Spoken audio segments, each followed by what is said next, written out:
Liz, what is the Great Reset in your own words, and how does that play into all this crap? Well, you're going to have to stop me if I talk too long on this because this is a fascinating topic. I just did an entire episode. On my show about this. The Great Reset, the best way that I can describe it is it's not exactly socialism, it's not exactly communism, it's not exactly Marxism.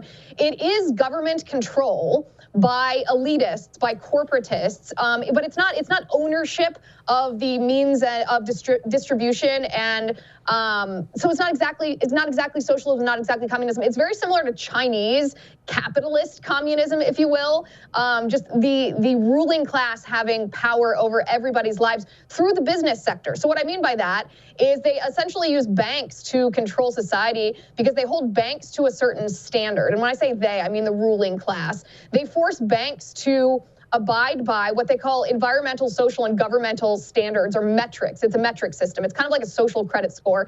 And banks that issue loans to small business owners like you or like me aren't allowed to do business with anybody who doesn't measure to a certain standard on that metric, that environmental, social, governmental standard. So they're trying to essentially abolish capitalism, what they call shareholder capitalism. That's what we have right now, where businesses are loyal to their shareholders because they're loyal to their customers, their consumers, and they want instead to replace shareholder capitalism with what's called stakeholder capitalism. Now, what is stakeholder capitalism? Stakeholder capitalism is the control I mentioned. It is government officials defining what has to be involved in the business decisions of very large corporations. So climate change, for example, or racial equity, or gender equity, or all these social justice concepts that businesses are going to be required to take into account when making their day-to-day decisions about their business. So you can see that this starts at the top from liberal politicians or, very powerful rich people around the world. It goes through our banking system and impacts every one of us. And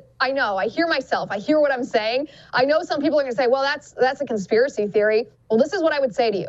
First of all, read Klaus Schwab's book on the Great Reset. He admits, he's the head of the World Economic Forum. He admits what they're trying to do.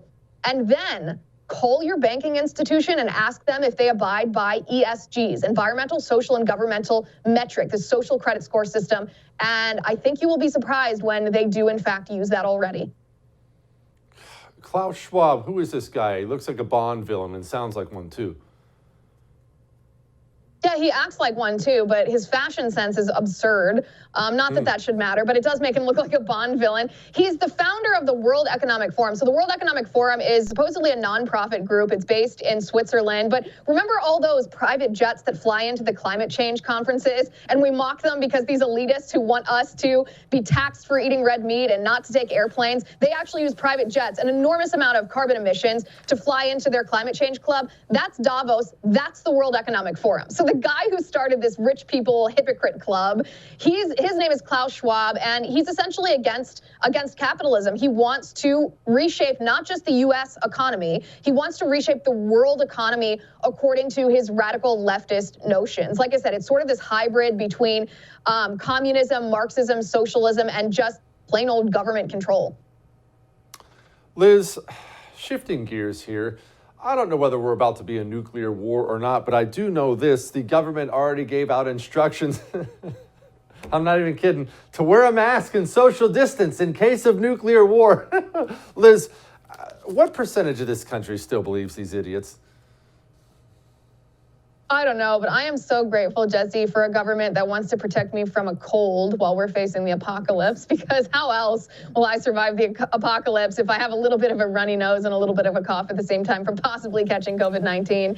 These people that are running our country are so unserious. That frightens me more than Putin frightens me. I think Putin's a deranged psychopath. I think that he should be stopped. But the fact that Joe Biden and the people that wrote this official government guideline for what to do in the event of a nuclear fallout, the fact that they're the ones trying to counter Putin should terrify us. That actually brings us, I think, makes it more likely that we would face this nuclear fallout or this nuclear war, even a nuclear apocalypse, because Biden doesn't know what he's doing.